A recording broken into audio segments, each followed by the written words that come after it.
आज ना मैं कुछ कंसेप्ट्स, डेफिनेशंस, कुछ इस तरह की चीज़ें इंट्रोड्यूस करूँगा। It would be a kind of informal introduction कि मैं बहुत ज़्यादा चीज़ें आपको लिख लिख के वो नहीं बताऊँगा कि this is the precise definition of this thing. Okay, उसको हम कल डिस्कस करेंगे। आज मैं सिर्फ इनफॉर्मली कुछ चीज़ों को इंट्रोड्यूस करूँगा regarding the solutions of second order differentials. तो आज कोशिश करना सिर्फ समझने की ट्राई करना कि what am I trying to do. तो एक मिनट में अपनी स्क्रीन प्रेजेंट कर दूं पहले।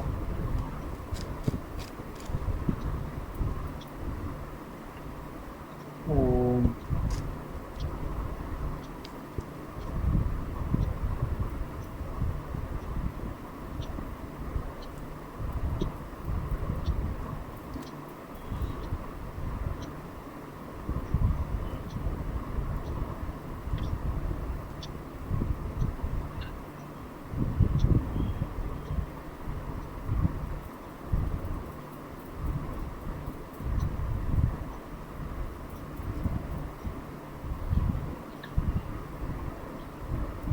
एक मिनट, कुछ मुझे रीस्टार्ट करना पड़ रहा है वो स्क्रीन को।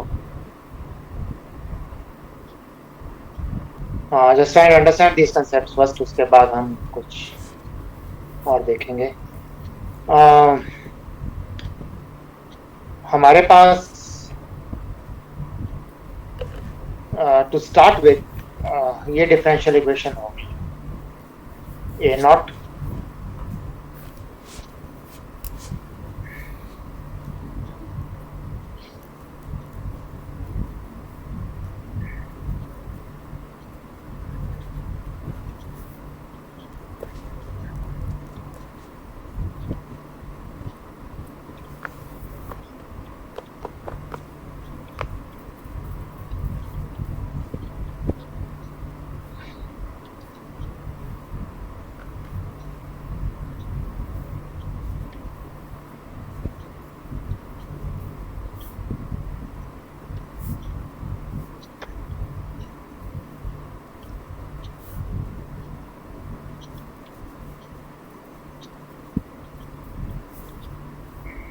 Okay. Are you able to see this equation? Yes, sir. Yes, sir. I have written a naught into the nth derivative of y. Y is a function of x, of course. Y is a function of x. वो हमें पता है कि y generally is a function of x. किसी भी differential equation में the way we write it.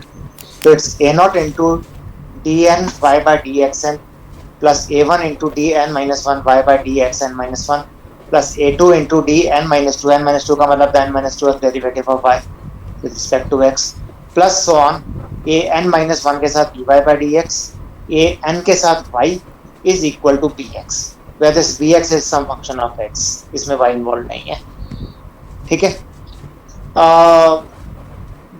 मैं मेरे पास ये जो a naught a1s a2s a n minus 1s हैं, generally they can be functions of x। ठीक है, generally they can be functions of x। तो ये जो a naught है that's a function of x, a1 जो है that is a function of x and so on, a n minus 1 जो है वो भी function of x and a n is also a function of x generally। ठीक है, मैं particular cases तो बाद में लूंगा, अभी जनरली मेरे पास ये फंक्शंस ऑफ x है। तो ये a naught x हो गया into D N Y by D x N, ठीक है, दैट डेरिवेटिव। फिर a1 x हो गया into D N minus 1 Y by D x N minus 1 that derivative and so on. Then I have a n minus 1 x into D Y by D X, ठीक है, plus a n as a function of x into y is equal to px. So this is what I am talking about। मैंने फिर से इस equation को लिखा है, this is what I am talking about। इसमें मैं एक चीज और एज्यूम कर रहा हूँ कि जितने भी मैं डेरिवेटिव्स ले रहा हूँ y के, ठीक है, जितने भी मैं डेरिवेटिव्स ले रहा हूँ y के, उस सारे डेरिवेटिव्स की जो पावर है दैट पावर इज 1। ठीक है, यू अंडरस्टैंड, जितने भी या इवन y टर्म इटसेल्फ भी मैं ले रहा हूँ उसकी पावर भी 1 है। So I am not taking a higher power of any derivative. मैं किसी भी डेरिवेटिव की, मैं इस तरह से कोई भी नहीं ला रहा कि अगर मैं कोई kf डेरिवेटिव लेता हूँ, ठीक है, y का विद रिस्पेक्ट टू x, तो उसकी मैं कोई हायर पावर ले रहा हूँ, उसकी मैं हायर पावर मतलब स्क्वायर क्यूब या इस तरह की कोई भी हायर पावर ले रहा हूँ। I am not taking a higher power of anything. So we say that such a differential equation is linear in each term. ठीक है, such a differential equation is linear in each term. You understand what you mean by linear? Linear का मतलब है कि I am taking the degree of this differential equation in each term to be one. Not only is the degree of the highest term one, ठीक है, highest term की तो one ले ही रहा हूँ, उसके साथ साथ जितने भी मेरे डेरिवेटिव्स इन्वॉल्व हैं इस पूरी इक्वेशन में, I am taking the differential equation to be one which is linear in each term. मैं किसी की भी डिग्री वन से बड़ी नहीं ले रहा। ठीक है, so do you understand what do I mean by linear in each term? Yes sir. Linear in each term का मतलब है कि the power of each derivative, ठीक है, the power of each derivative, the degree of each derivative, ठीक है, is one. तो मैं कोई भी अगर डेरिवेटिव ले रहा हूँ तो वो इस फॉर्म का होगा। ठीक है, के can very from 0 to n, जो भी मैं डेरिवेटिव लूंगा। ठीक है, किसी की भी मैं हायर पावर ले लूंगा, there will be nothing over here, वो जो हायर पावर होगी वो वन ही होगी।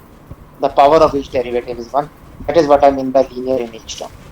ठीक है, second thing which I will assume is कि ये जितने भी a naught x, a1x, an x हैं, जितने भी ये हैं coefficients, these are what we call as coefficients. ठीक है, coefficients of the differential equation, जितने भी ये कोफिशिएंट्स हैं, I will assume to start with, at least to start with, I'll assume that the coefficients are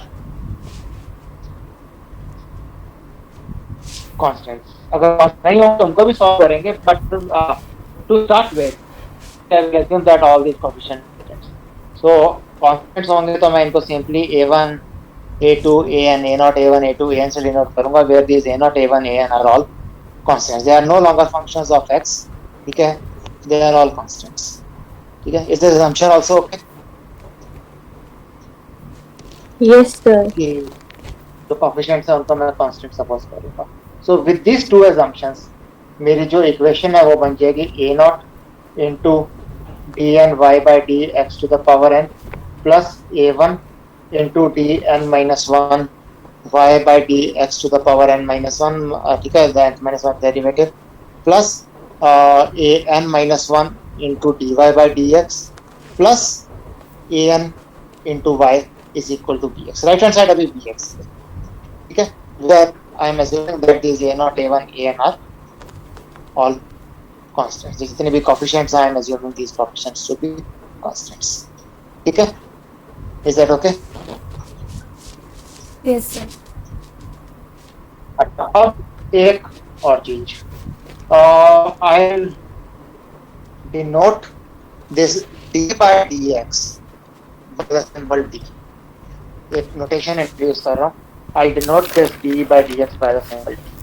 तो इसका मतलब यह है कि जो dy by dx है उसको मैं dy लिख सकता हूँ। So this is another notation I will do. ठीक है, d is nothing but the differential operator, बस उसको मैंने शॉर्ट में कैपिटल D लिखा है। कैपिटल D का मतलब है d by dx और dy का मतलब है dy by dx। ठीक है, is this okay? That's the notation I am introducing. Yes sir. अच्छा, इसी तरह से जो आपका सेकेंड ऑर्डर डेरिवेटिव है, ठीक है, उसको मैं डी स्क्वायर से डिनोट करूंगा। So if I talk about D square Y, तो इसका मतलब है कि I am talking about the second derivative of Y with respect to X. Similarly अगर मैं जनरल बात करता हूँ तो D N D X to the power N को मैं D N capital D to the power N से denote करूंगा। सो इसका मतलब ये है कि if I talk about the nth derivative of y with respect to x, तो I am simply writing it as D N Y. ये चीजें, ये जो नोटेशन है ये थोड़ी सी हमारी चीजें आसान बना देगी। ठीक है, is that okay? Yes, sir. Yes, sir. तो विद दीज नोटेशंस, तो मेरी ये जो इक्वेशन है a naught D N Y by D x N, ठीक है, plus A one D y n minus one d x N minus one and so on, plus a n minus 1 into dy by dx plus a n y equal to bx, ठीक है। ये आपका बन जाएगा a naught D N Y plus A one D N minus one Y plus A two D N minus two Y plus so on A N minus one D Y, लेकिन A N के साथ Y है, A N क्योंकि Y का हम कोई भी derivative नहीं दे रहे तो वाई है, तो that is equal to B X, ठीक है। So this is another way of writing the same equation, is that okay? थोड़ा सा सिंप्लीफाई करते हैं, अब मुझे बार बार इंडेक्स लिखने की जरूरत नहीं है, ठीक है। Okay Okay, sir. अच्छा, तो नाउ इसको मैं थोड़ा सा सिंप्लीफाई करूंगा, मैं इसको लिखूंगा a naught d plus A one D N minus plus so on A N minus one d plus a n, this whole thing applied on y is equal to bx.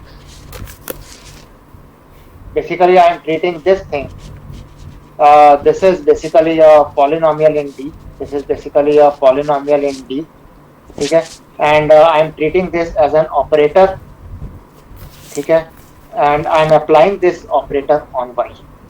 आप operator word का मतलब समझते हो? Operator, what do you mean by the word operator? जैसे आपका ये D by D x है, ये भी एक ऑपरेटर है, सो अगर मैं ऑपरेटर को अप्लाई करता हूँ y के ऊपर तो मुझे डी बाई डी एक्स मिलता है, ठीक है। So this is what we call as operator, ठीक है, this is what we call as operator applied on y, ठीक है, this is what we call as the differential operator basically, ठीक है। So is this notation also clear? मैंने कुछ नहीं किया, इसे जब मैंने पीछे वाली इक्वेशन थी जो ये वाली थी, इसमें मैंने y को एक तरह से आप कह लो कि राइट साइड पे कॉमन ले ली है, और जो बाकी बचा है I am writing that as a polynomial in D. तो is this notation also clear? Yes, sir. Yes, sir. तो अब मैं इसको फटाफट से रिकॉल करता हूँ। तो मैंने स्टार्ट किया था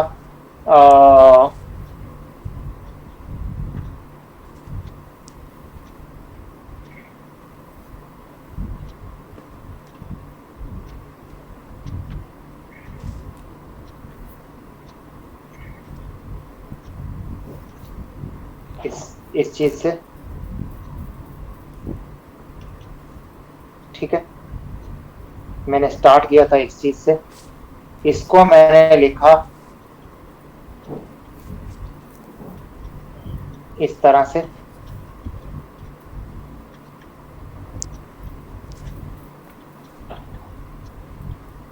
ठीक है, और फिर सर, इसी चीज हेलो। को, हेलो, हाँ जी बोलो। सर यहाँ जो डी के बगल में वाई है तो वाई सबस्क्रिप्ट में रहता है ना? नहीं नहीं, सबस्क्रिप्ट में नहीं है, उसके साथ है, उस पे अप्लाई किया हुआ है, सबस्क्रिप्ट में कुछ नहीं है, nothing is in the subscript, ठीक है, ये उसके साथ है, उसी उसी उसी लेवल पे है, nothing in the subscript. Okay.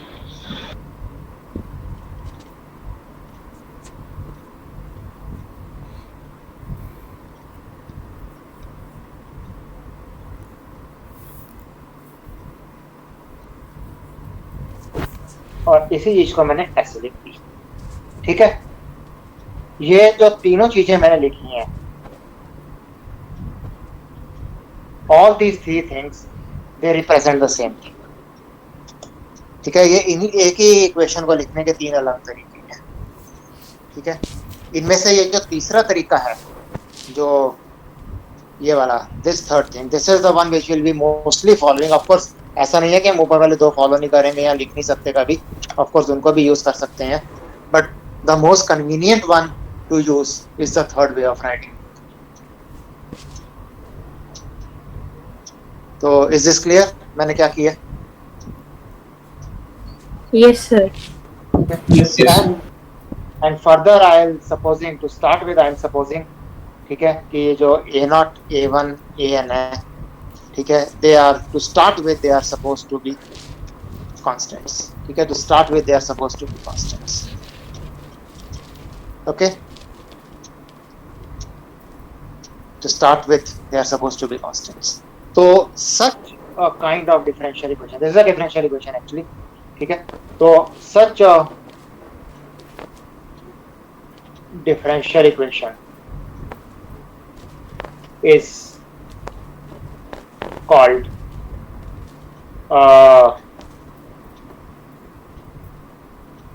nth order, ठीक है, ऑर्डर तो n है, वो तो आपको क्लियर है क्योंकि हाईएस्ट डेरिवेटिव इज n, ठीक है, is nth order differential equation, ठीक है, linear in each term with constant coefficients,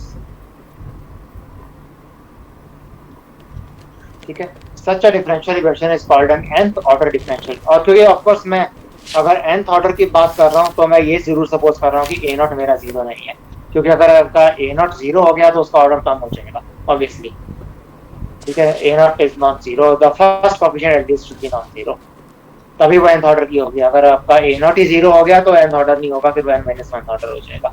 So is that okay?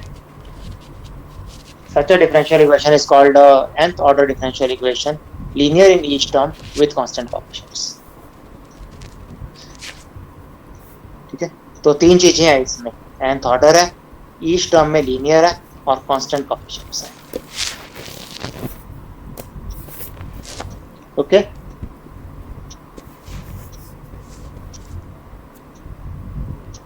Right, समझ आया?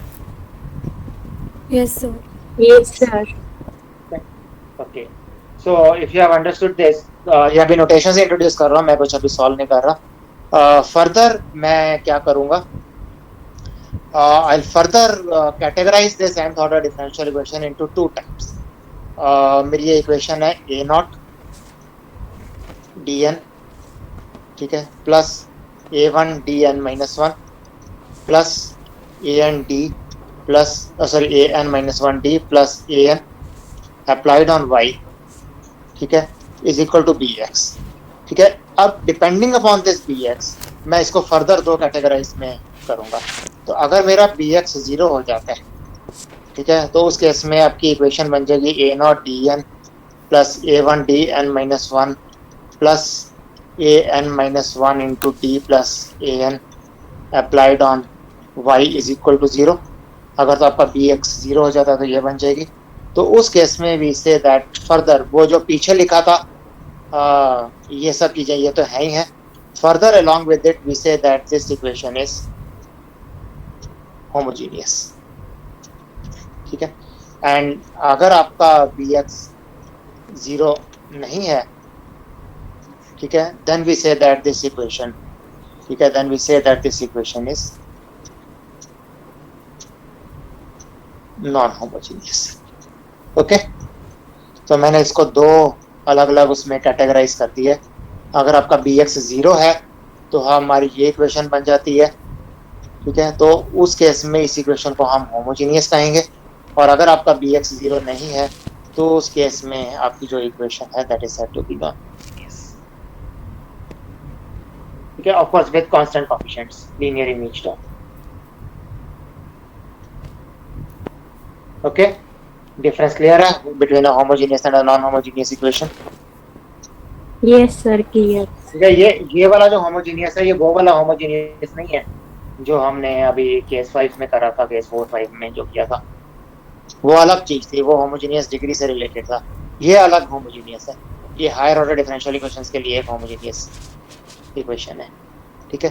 तो अब हम क्या करेंगे, टू स्टार्ट विद हम a naught dn plus a1 dn minus 1 plus an minus 1 d plus an y equal to zero जो homogeneous equation है, ठीक है. टू स्टार्ट विद हम इसको स्टडी करेंगे. So this is what we call as, ठीक है, nth ऑर्डर ठीक है, डिफरेंशियल इक्वेशन, ठीक है, with linear in each term,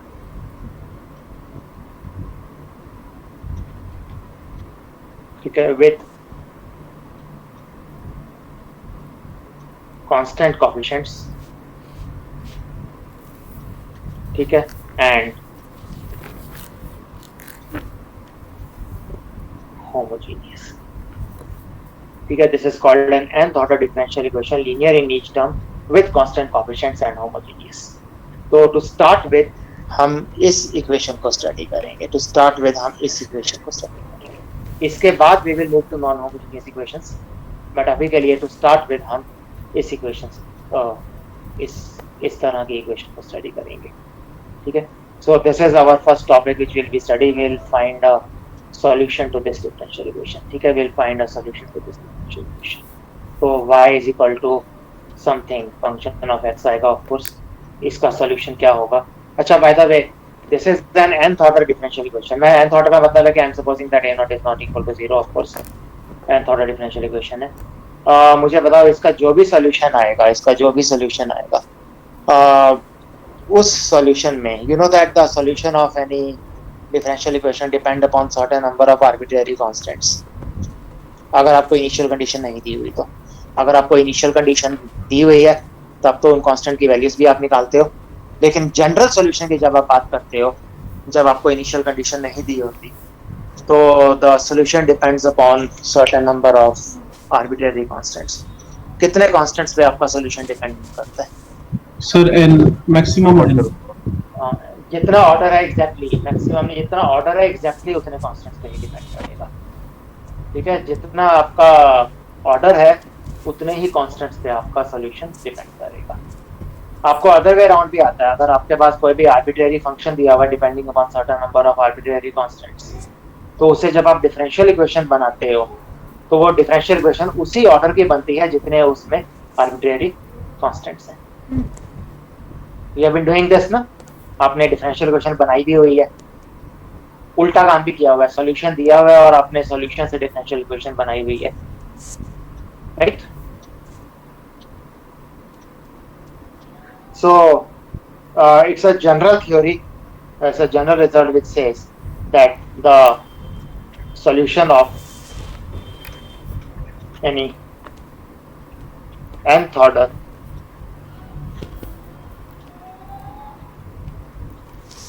differential equation, ठीक है, will depend on n arbitrary constants, ठीक है। The general solution, of course मैं जनरल सॉल्यूशन की बात कर रहा हूँ। अगर आपके पास इनिशियल कंडीशंस दी हुई हैं then of course we can find the values of these and arbitrary constants, लेकिन अगर आपको इनिशियल कंडीशन कोई नहीं दी हुई, अगर मैं जनरल सॉल्यूशन की बात करता हूँ तो general solution is going to depend upon that many arbitrary constants जितनी उसकी डिग्री है। सो अगर ऑर्डर है जितना, अगर nth ऑर्डर की डिफरेंशियल इक्वेशन है तो there will be n arbitrary constant. So the general solution of any nth order differential equation will depend upon n arbitrary constants, ठीक है। that's the general rule, that's the general rule. I'm not going to prove why this happens, क्योंकि आपने थोड़ा बहुत ये चीजें अपनी 12th class में की हुई हैं। इनफैक्ट आपने उल्टा भी किया हुआ है कि गिवन अ डिफरेंशियल इक्वेशन आपने उससे गिवन अ सॉल्यूशन आपने उससे डिफरेंशियल इक्वेशन भी बनाई हुई है, फॉर्मेशन ऑफ डिफरेंशियल इक्वेशंस वाला काम भी आपने किया हुआ है। तो is this okay? The general solution of any nth order differential equation will depend upon an arbitrary constant, ठीक है।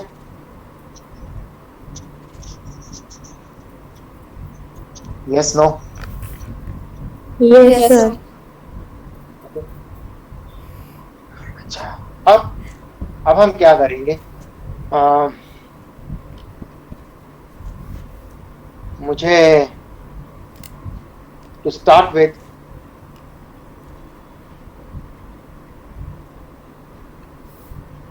ये इक्वेशन सॉल्व करनी है।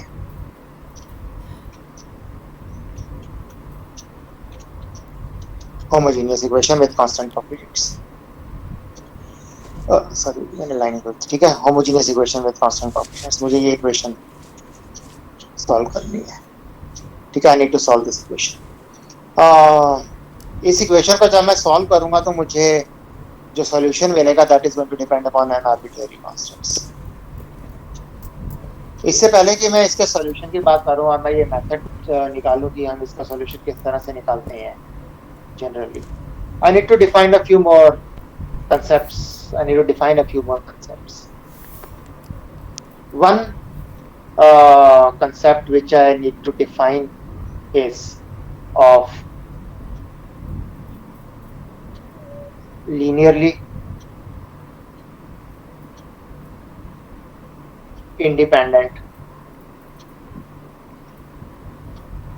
functions. One concept which I need to define is of linearly independent functions.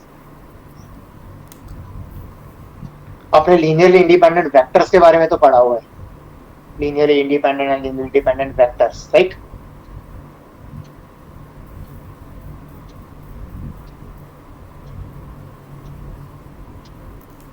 अपने linearly independent vectors पढ़े हुए हैं ना? तो ऑन द सेम लाइंस जिस तरह से आपके लीनियरली इंडिपेंडेंट वेक्टर्स होते हैं, इंडिपेंडेंट एंड डिपेंडेंट वेक्टर्स होते हैं, we have the concept of linearly independent functions. Let me define the concept of linearly independent functions first.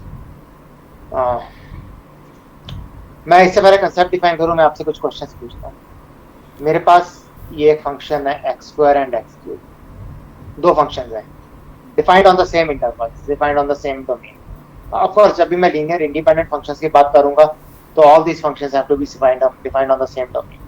तो सपोज मेरे पास ये फंक्शंस हैं, एक मेरे पास फंक्शन है f1x is equal to x² और एक मेरे पास फंक्शन है f2x is equal to x³ defined on some domain T. Domain important है, बिना डोमेन के मैं फंक्शन की बात नहीं कर सकता। तो I have linearly independent functions defined on the same domain T. तो मैं एक सिंपल सा क्वेश्चन है कि are these functions linearly independent और डिपेंडेंट?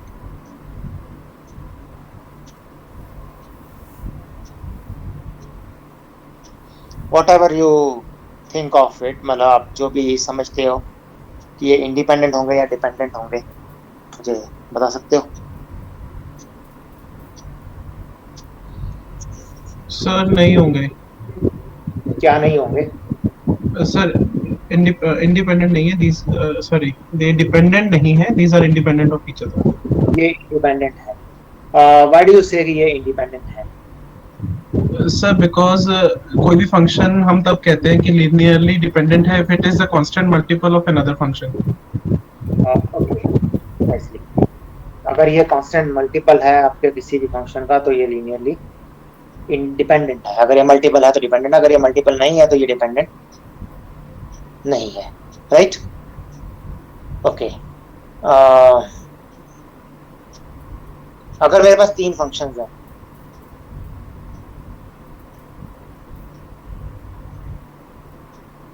एक मिनट रुकना।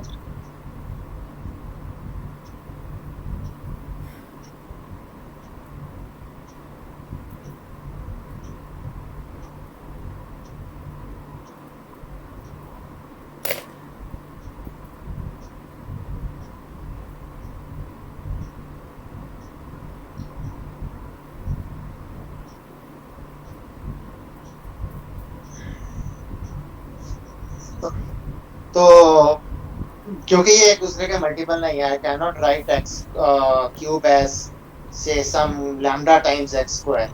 ये पॉसिबल नहीं है over the whole domain T, of course T के पूरे डोमेन पे। किसी पॉइंट पे तो ये पॉसिबल है। If I say at x equal to 0 x³ is lambda x², वो तो पॉसिबल है। 0 के लिए और भी वैल्यूज के लिए हो सकता है इक्वल हो, ठीक है? मैं 1 के लिए कहता हूं तो 1 के लिए भी x³ is equal to x², ठीक है? लेकिन जनरल मैं किसी भी डोमेन की बात करता हूं, suppose I take domain to be the interval -1 to 1 या किसी भी डोमेन की बात करता हूं, I take the domain to be the real line integration. इन फंक्शंस के लिए तो कोई रियल लाइन ले सकता हूं, तो उस केस में इस डोमेन पर ये function linearly dependent and independent because one function can be written as linear function of the other linear multiple. अब सपोज मेरे पास तीन फंक्शंस हैं, f1 f2 and f3। Of course all these functions define on some domain. मैं ये कब कहता हूं कि ये तीन फंक्शन लीनियरली इंडिपेंडेंट है, या ये कब कहता हूं कि ये तीन फंक्शन लीनियरली डिपेंडेंट है? कुछ भी, anything you want to talk. चाहे आप इंडिपेंडेंट की बात करना चाहते हो इंडिपेंडेंट की करो, चाहे आप डिपेंडेंट की बात करना चाहते हो डिपेंडेंट की करो। Define me any one thing, चाहे इंडिपेंडेंट डिफाइन करो चाहे डिपेंडेंट। फ्रेंड वो ऐसे का इंडिपेंडेंट और डिपेंडेंट। सर आपकी आवाज ब्रेक हो रही। मैं आपसे पूछूंगा कि ये जो तीन फंक्शन है ये कब हम कहेंगे कि ये इंडिपेंडेंट, कब हम कहेंगे ये डिपेंडेंट है।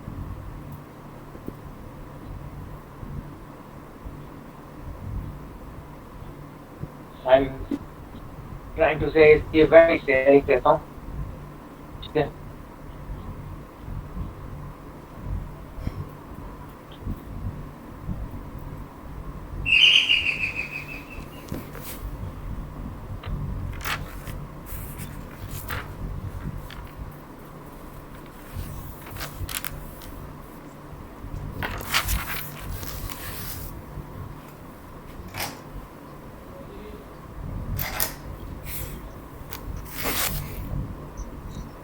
That's what I'm saying.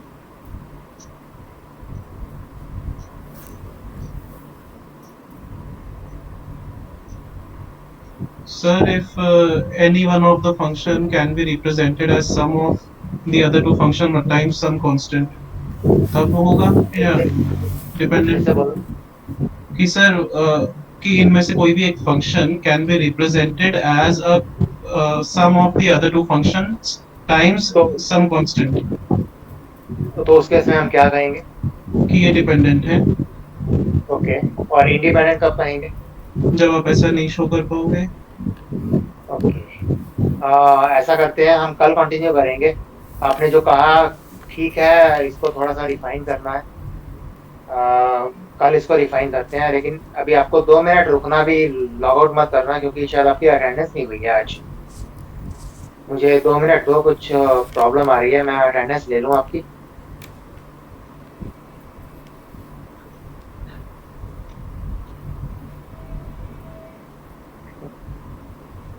Give me 2 minutes, मुझे फिर से रिफ्रेश करनी है स्क्रीन, उसके बाद मैं आपकी अटेंडेंस लेता हूँ।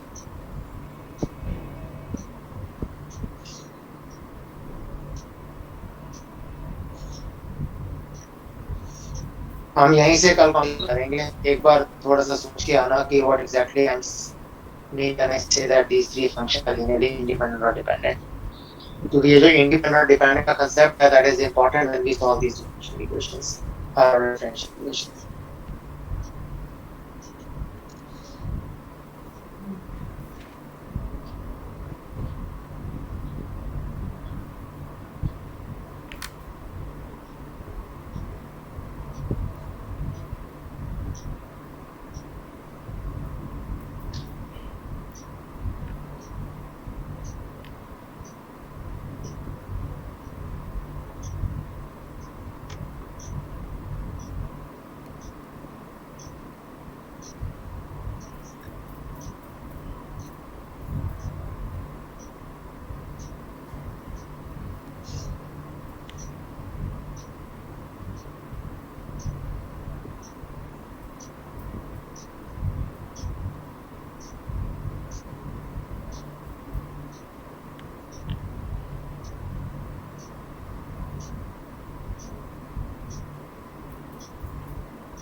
दो मिनट वेट करना है बस।